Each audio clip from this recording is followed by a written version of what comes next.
Hello everybody, and it's a big welcome from... I should check the microphone's working. Yes, it is. Good. A big welcome from me and Dimitri to this evening's... Alright, Dima, calm down. To this evening's Easy 11 Plus live lesson, which is going to be exceptionally boring and all about creative writing, and we're looking at how to do last paragraphs. If you saw another stream starting on the channel, I accidentally started screaming to the wrong... street screaming. Yes, that too. I started streaming to the wrong destination, but we're back now. In the right place. Hello to everybody who's there. I'm very well, thank you, Mr. or Mrs. Bookmarked. Right, okay, don't forget about my free marking offer if you want to send me a piece of work for completely free feedback in little videos, even featuring Dimitri very often, and lots of voice comments on your work. Then just check out the link that I'll be posting under the video afterwards. It's already in the video description, or just Google 11 Plus Lifeline and you can find out all about it there. Okay, so today we are looking at how to end a story, how to write the last paragraph, which is something that I know a lot of people struggle with. And so I shared this task. Here is the plot of a short story with the following title, A Morning to Forget. Robert arrives late at the bank where he works, dishevelled and breathless because he has overslept his alarm again. He finds a crowd outside the office and security guards blocking the door. The business has collapsed and now everybody is unemployed. He feels mixed emotions, positive and negative, about this. Here is the last section of the penultimate paragraph, the paragraph before the final one, after which you should write the final paragraph of the story in the space provided. Okay, so we got a basic plot summary, which basically tells us he works at a bank and he's turned up to discover that the bank's collapsed, that he's lost his job, that everyone's lost their job, and here he is. And just before the paragraph we're going to write, so just before the last paragraph, we have this. Eventually, even the stragglers slouched away. Only he and a skulking figure, a journalist he suspected, remained. Why he himself was still there, Robert would have struggled to explain. I always wonder this on a Tuesday evening. I look at myself in my streaming software and I think, why am I still here? But I am, so let's make the most of it. Right, now what I'm going to do now, I'm going to talk to you a little bit. Now, first thing I'm going to do is let Dimitri out of the room because he's getting cross. All right, boy, come on, you go there. Do you want to? No, you want to stay? Okay. Nope, he's changed his mind, he's staying. Okay, sorry about that, Dimitri's still here. No doubt in about a minute he'll start bashing at the door again. Anyway, I'm going to talk to you a little bit about story endings, and then I'm going to have a go at simultaneously writing two possible endings, two possible final paragraphs for this story. And I have prepared some notes, so I have something to go on, which is an unusual degree of preparedness, as anybody who has spent time watching this channel will know. So the first thing to say is that there are no rules for ending a story, just as there are no rules for beginning a story and there are no rules for writing the middle bit. In the end, you're just trying to develop a sense of what you find satisfying and what you feel works, that matches your style and your kind of emotional outlook and all that kind of stuff. However, there are certainly some guidelines that you can follow for all these things, which will help you to do well and to consistently produce good work under time pressure, and work which, when we're talking about an ending, produces a kind of emotional resolution. So basically, I think you can divide most story endings into two categories: positive endings and negative endings. In other words, stories that end with the character moving towards something in terms of their emotions or their thoughts. So, a decision to do something, or a feeling that gives them hope. Or negative endings, which are about the character moving away from things and feeling negative emotions. But if you want the last paragraph to be satisfying, you can't just make the whole thing negative or the whole thing positive, because either then it'll be just a miserable dirge, or it'll be a kind of implausible sort of ecstasy of excitement, which certainly for a story like this would absolutely not work. Hang on a sec. Now Dimitri does want to go out. I'm going to give him another chance. I mean, very indecisive, Mr. Dimitri. Okay, there he goes. Good. What's more, there are two kind of expectations that you can leave the reader with. And this is bearing in mind that when you write an exam story, you're writing something very short, and you are absolutely not expected to, as it were, end the book. You're just supposed to leave it somewhere which kind of works. But you can leave it somewhere in two different ways. you can leave it with something that feels quite like an ending. So if we were thinking about, a fairy tale, for example, that would be like a fairy story that ends and they all lived happily ever after. Or you can leave with an ending that's more like, that's the end of this bit, but life goes on and these characters go on and more things are going to happen off screen. And either of those endings can work. The second one is more like a fairy tale that ends... I was talking about this to somebody whose work I was looking at earlier, actually. As a story that ends something like, and they all lived happily ever after, except for Ben, whose response to the events of that day was a little unusual. But that's another story. So there's the kind of, but that's another story ending as well. There's the kind of, this is the ending, and there's the, but that's another story ending. Either of which finishes off your story because it makes clear that this is the end of this scene, of this portion of your characters' lives. Okay, last thing I want to talk about before I actually get going. You need to start your last paragraph in the way that naturally continues from the previous one. So what you don't want to do is jump into the future or adopt an emotional mood that makes no sense in the light of what went before. There needs to be emotional consistency and there needs to be situational consistency. So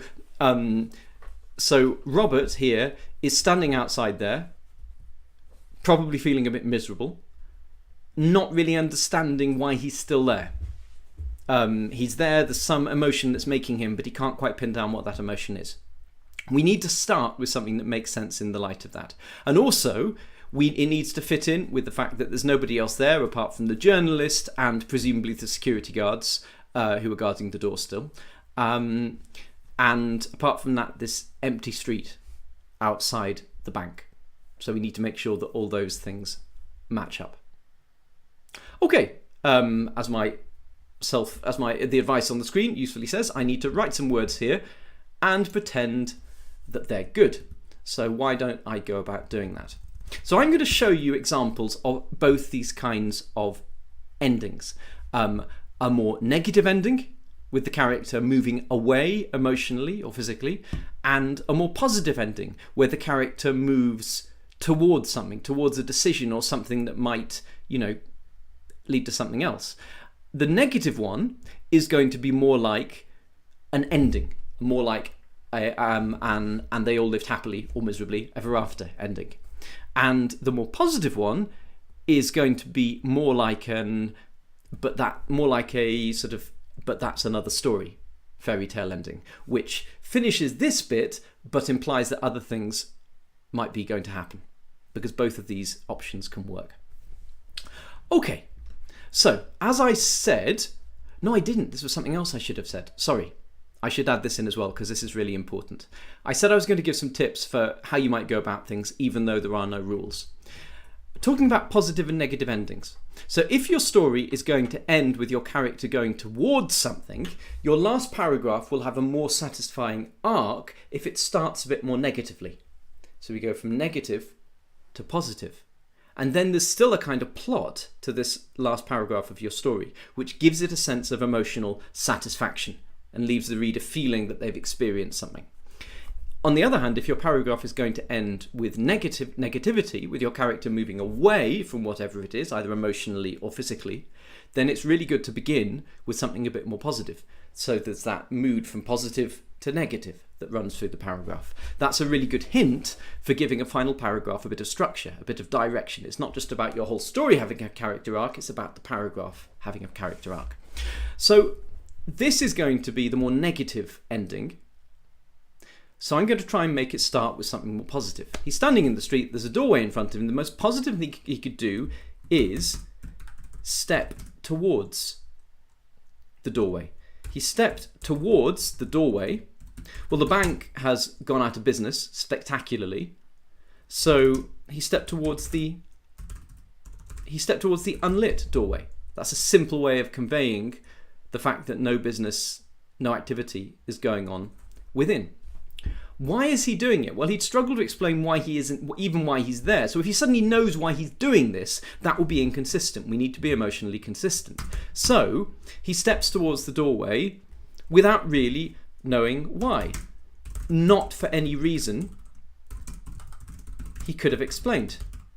So why did he do it then? So as you're writing anything, this is not about last paragraphs, this is about all writing, you need to be constantly asking yourself the questions that a reader is likely to be asking you. Someone says ancient doorway. It could be, yeah, if it's a really traditional City of London bank. I was more imagining some kind of glass skyscraper, but either is possible, you're right. But unlit, I think, is a better adjective here because it's more relevant to what's actually happened today. And we don't want to say the unlit ancient stone doorway because then we're just stacking up adjectives in a way that blocks the flow of our writing. He stepped towards the unlit doorway, not for any reason he could have explained. The reader says, but why then? But because he wanted to do something. Anything at all. But something will do.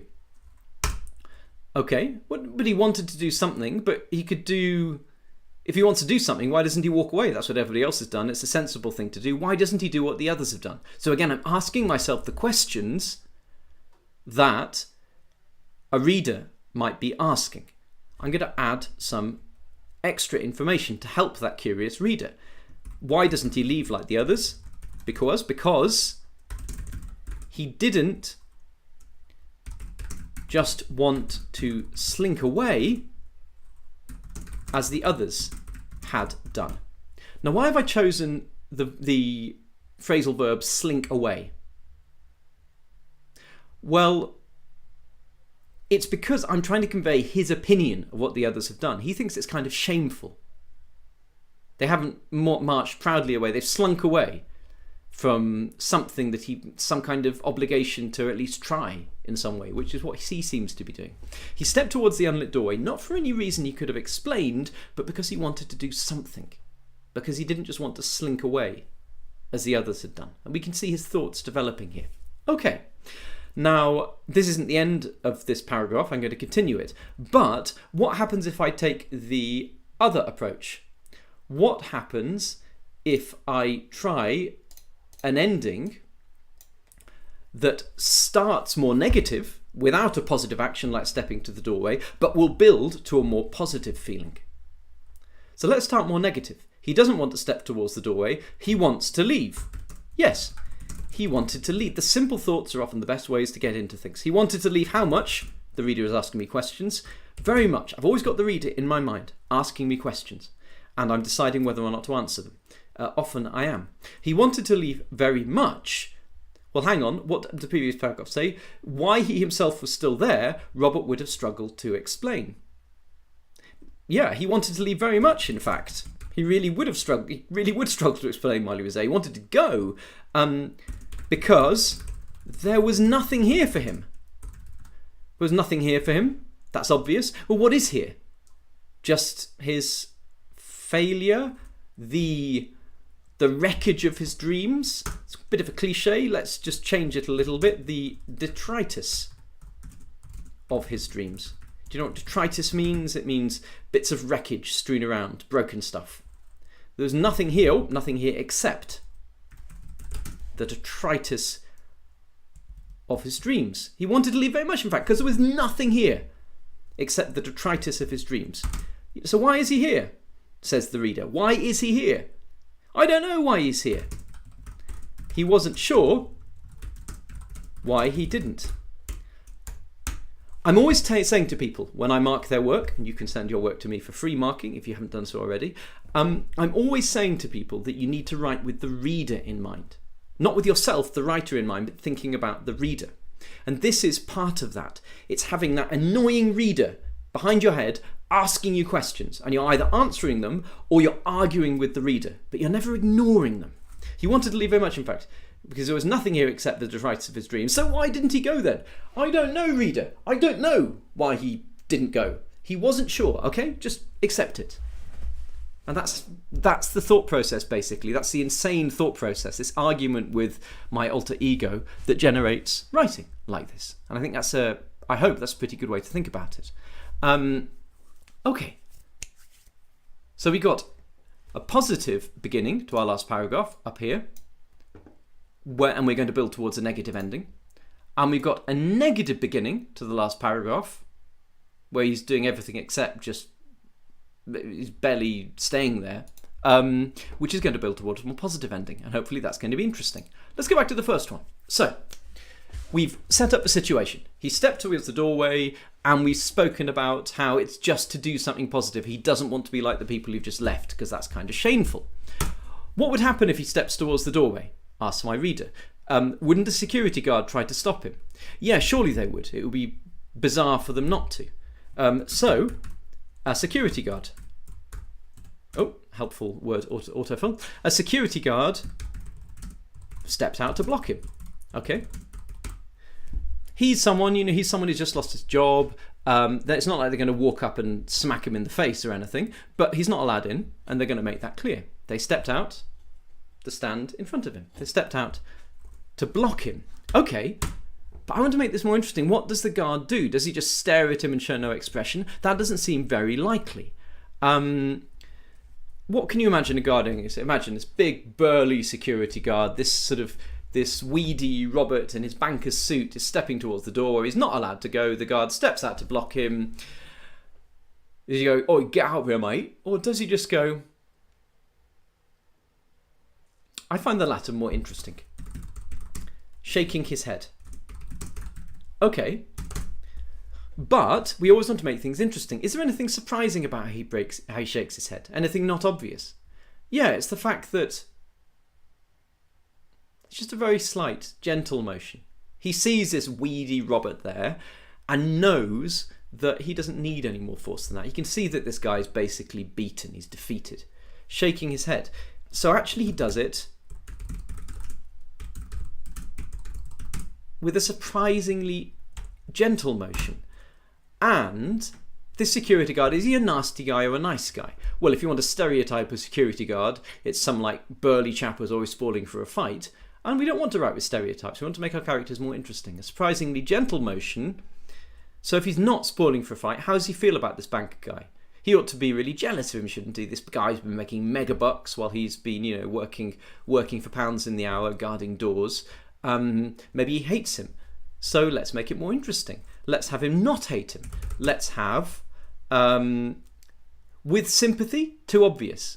With just maybe a slightest hint of sympathy. With something in it that might actually have been sympathy. So Robert can't be sure. We're looking kind of from Robert's perspective. But he thinks this guy shaking his head is almost pitying him.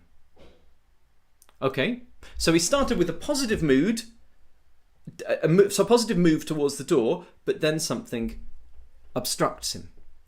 Okay, going to our second version here. Oops. Come on, scroll. Okay, I need to make some space down here or else this is not going to be on the screen. There we are. Good. So we started here with a negative mood. He wants to leave. He's just standing there. He wants to be somewhere else. There's nothing positive here.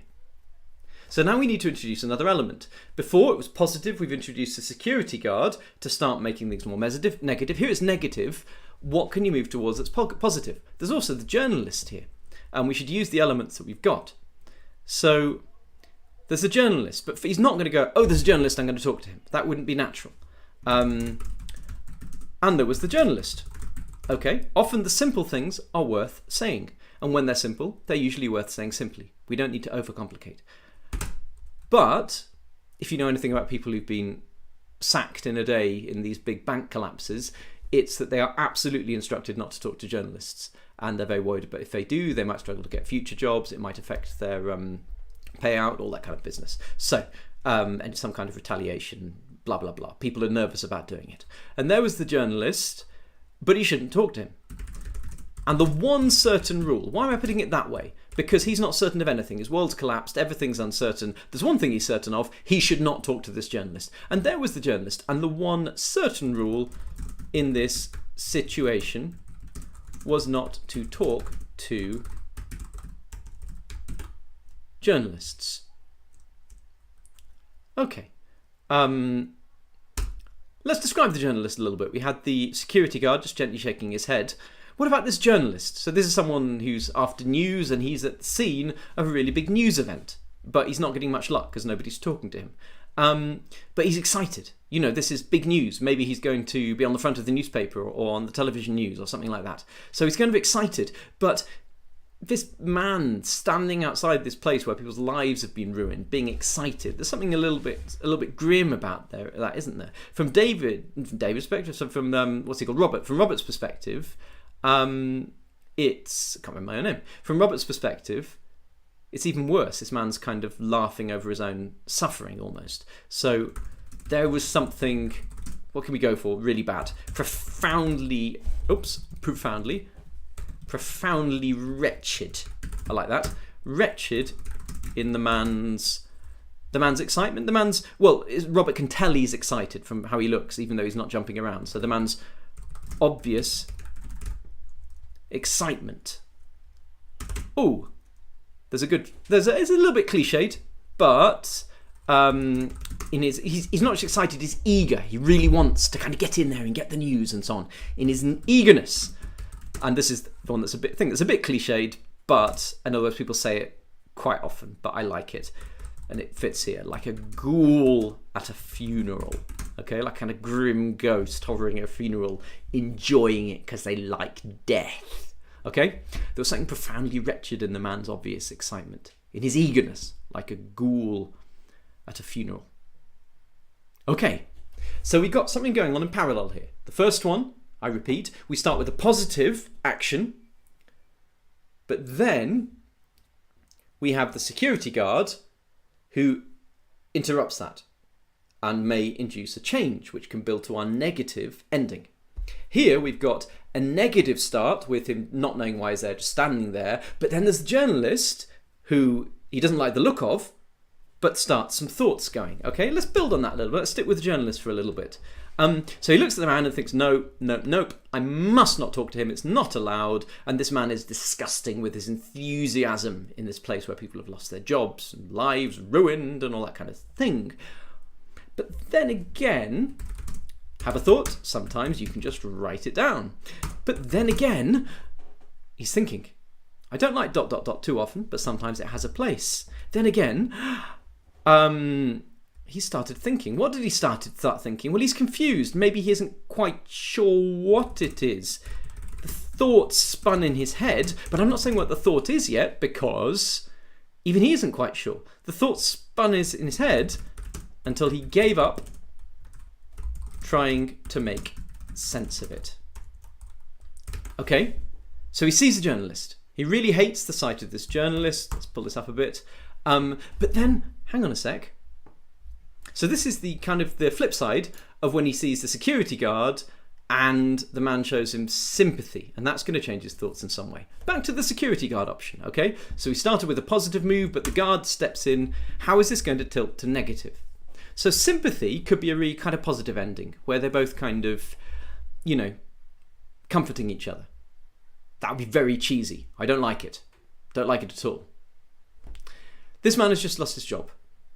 This person, who, was always in much less well-paid work than him and so on, is showing him sympathy. For this guy, for this Robert, who I'm not saying is a particularly nice person, this is kind of like a final kick in the teeth. That this guy, the security guard, would actually be showing him sympathy. Okay? So we're building on that. And he hates it. What's his problem been? He can't work out what he's thinking, how he feels, what he's going to do. This, because we need to finish this off, is going to resolve it. It's the sympathy that does it. Yes. I keep having the thought, and then I just write a version of that thought down. It was that hint of sympathy. It was that hint of sympathy that did it in the end. Okay, what does it do? The reader on my shoulder is saying, okay, what did it do? Tell me. Stop confusing me with all this emotional mystery.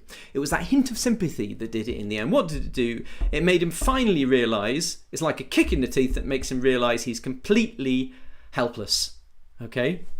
let's be a little bit literary, that laid bare his total helplessness.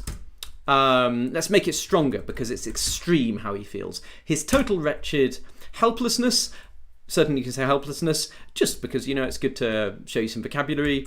His total wretched impotence. That means he has no power to do anything. He's powerless. Powerlessness, helplessness, impotence. These are all words which basically mean the same thing here.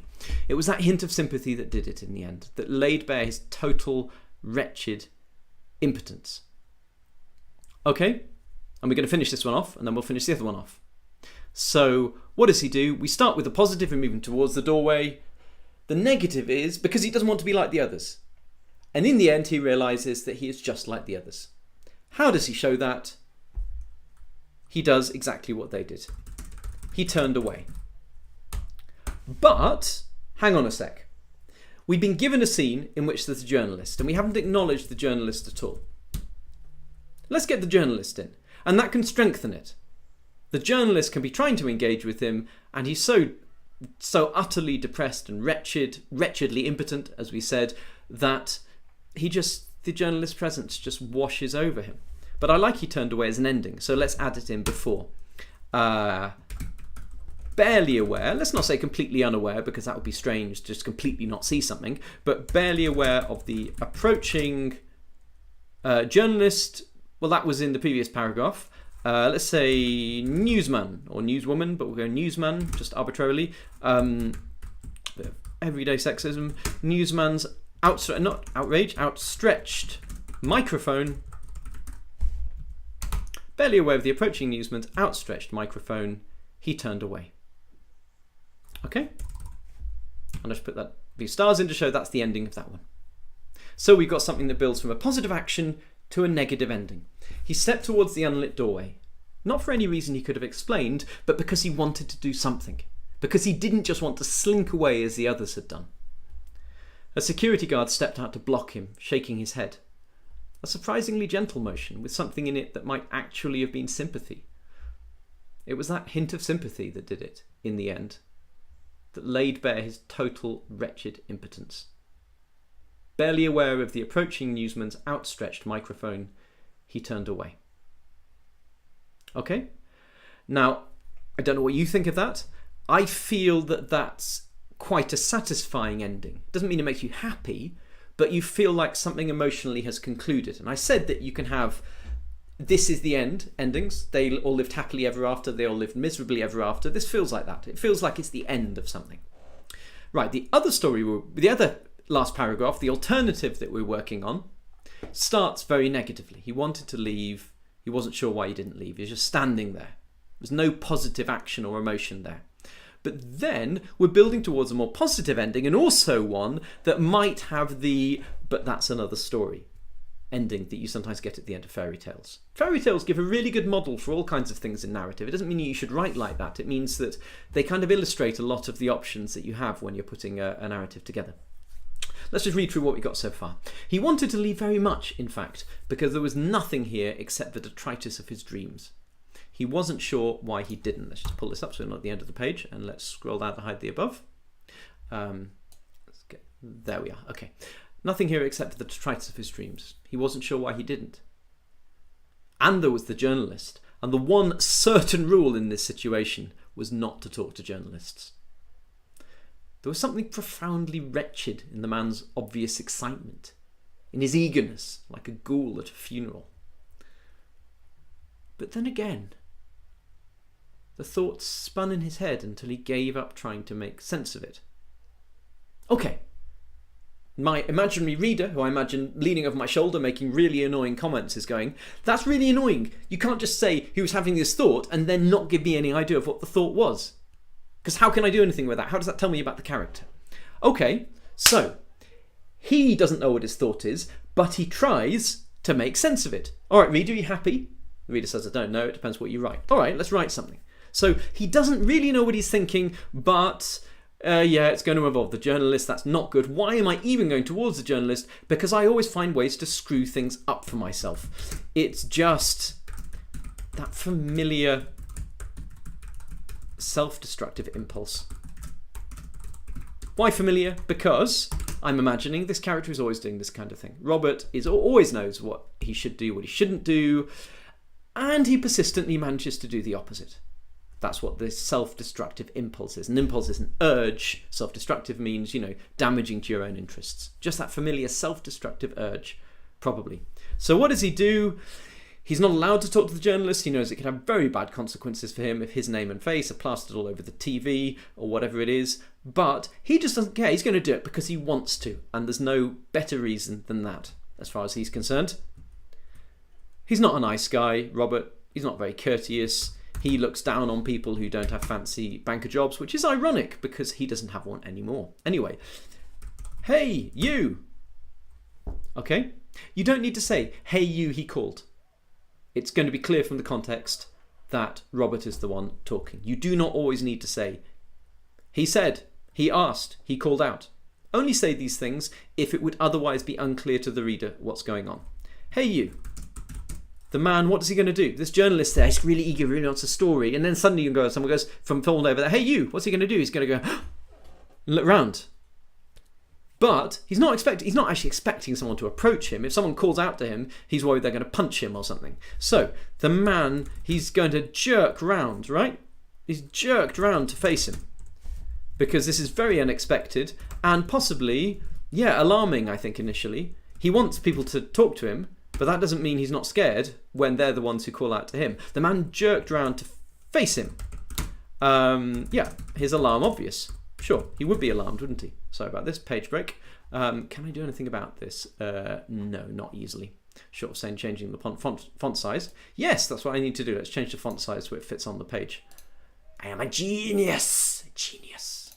Has that worked? Yep. Okay, right, it's a bit smaller, but you can see it. Splendid. The man jerked round to face him. His alarm obvious. Okay? And what's Robert going to say? What's the most self-destructive thing he could do? He could give this journalist an interview and really screw his own career up permanently, because that's the kind of guy that Robert is. Are you looking for an interview?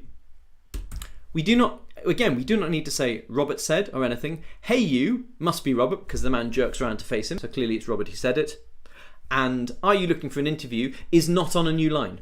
Therefore, we know that it's the same speaker. That's why you start a new line for a new speaker. Not just to show when there's a new speaker, but to show when there isn't, because you don't start a new line. Cunning. Hey, you, the man jerked around to face him, is alarm obvious. Are you looking for an interview? So this is the, but that's another story, ending. To me, this still feels like an ending. Because this character has lost everything, and now he's about to step up and do the thing that makes his life more complicated. He's made a decision. He's doing something positive and positively stupid, and he doesn't care. But that's another story. And if you can do that, if you can say, blah, blah, blah, but that's another story, in your mind, not on the page, then it might well be that you found a satisfying ending. Satisfying in a very different way. This is a positive ending. Not because it's good, not because we're happy for the character, but because emotionally we're moving forward into the next event, not, as with our other version, pulling away and leaving. Let's read through this once. He wanted to leave very much, in fact, because there was nothing here except for the detritus of his dreams. He wasn't sure why he didn't. And there was the journalist, and the one certain rule in this situation was not to talk to journalists. There was something profoundly wretched in the man's obvious excitement, in his eagerness like a ghoul at a funeral. But then again, the thought spun in his head. Okay, I've just noticed something. I've just been talking about the journalist, and the reader might wonder which character his refers to. We have to be careful with pronouns. The thought spun in Robert's head until he gave up trying to make sense of it. Just that familiar self-destructive impulse, probably. Hey, you! The man jerked round to face him, his alarm obvious. Are you looking for an interview? But that's another story. Another way to end. Positive to negative, and negative to positive. Positive endings, negative endings. And they all lived miserably ever after endings. But that's another story. Endings. Different things that you can do. None of them are better than the other options. But if you can create a bit of an arc through your paragraph, starting negative and ending positive, starting positive and ending negative, you're more likely to make that last sentence have a nice, satisfying emotional heft. All right, I think I've been lecturing you for long enough, so I'm going to introduce the tip of the week screen, just to tell you that I'm not going to do a tip of the week, because I've just given you loads of tips, and if I start telling you more things, you're just going to go on and forget them. So I'm not going to do that. Instead, I'm going to have a quick look to see if there are any of your questions for me to deal with. So let's see. Yasmina is claiming to have committed an act of theft. I ordered a phone 2 days ago with my parents' credit card. I'm assuming that they gave you the card and said, go and order it with this. I'm hoping so. Otherwise, we got criminal activity admitted in the comments on my channel, which is not a great look. Apinaya is new here. Hello, welcome. Yes, Uwu, in rather Delphic fashion, observes, Robert, do all exams have? Yes, all exams do have. Janina, oh no, Gianni, I don't know because it's not, yeah, I think it's Janina. Says, Janina S says, thanks for the pen and case. It's a pleasure. If the rest of you want pens and cases, you need to become channel members. Look at the join button. Thank you. Lily says, can you do newspaper reports? Yes, I'd certainly consider it, actually. It's a good suggestion. Thank you. Jeffrey Lee thinks it's so sad. I don't know what's so sad, but something is. Maybe it's the story. No, surely no one's affected by my ramblings and rantings. Someone has gone a little scatological. I will skim over that. Someone is new to new. I am old to old. A lot of these rather sort of cryptic questions. Good question. Thank you, Shyam or Shyam. I'm sorry, I don't know how to say your name. It's a very nice name. I'm just not sure how to pronounce it. What does the silence deafened me mean?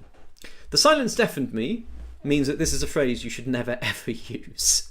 I see it all the time in people's stories.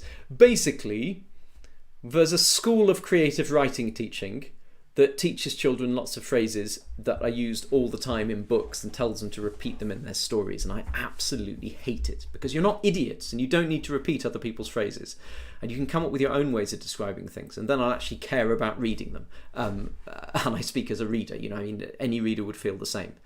So the silence deafened me is a phrase that people use all the time, which you therefore shouldn't use. Enough said on that. What does it mean, though? It means that the silence was so striking, so unexpected, that it affected you as strongly as a loud sound would have done.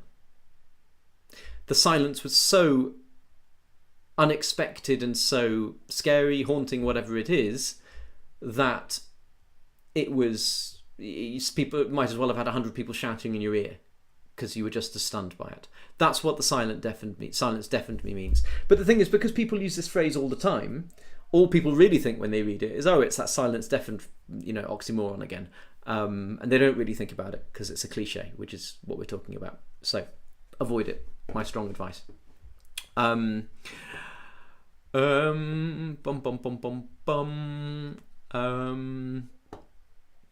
Bookmarked has finished their 11 plus but love their lesson, so keeps watching. For Sats, I am truly honoured. Thank you. Top says, in school they say if you don't know the answer you should skip it and come back to it. In the 11 plus exam, should you still do that? That's often good advice as long as you're doing the kind of exam where you can. In some exams, they tell you when you have to finish a section and you're not allowed to go back to it. In a lot of exams on computers, you literally cannot go back. So it does depend on the kind of exam, and if you're in one of those exams, you need to have a go. In general, yes, skipping quickly and coming back is good to stop you wasting time thinking about a question too much, but don't leave it blank at the end. Make sure that even if you're not sure what the answer is, not sure how to do it, that you've started an answer, that you've had a go, that you've done what you can. At least got your first thoughts down, because then you might still get some credit, and maybe the extra 1 or 2 marks you get there could easily be the difference between passing and failing.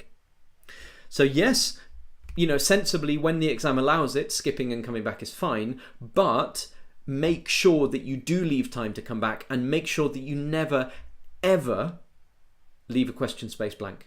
I cannot emphasize that enough.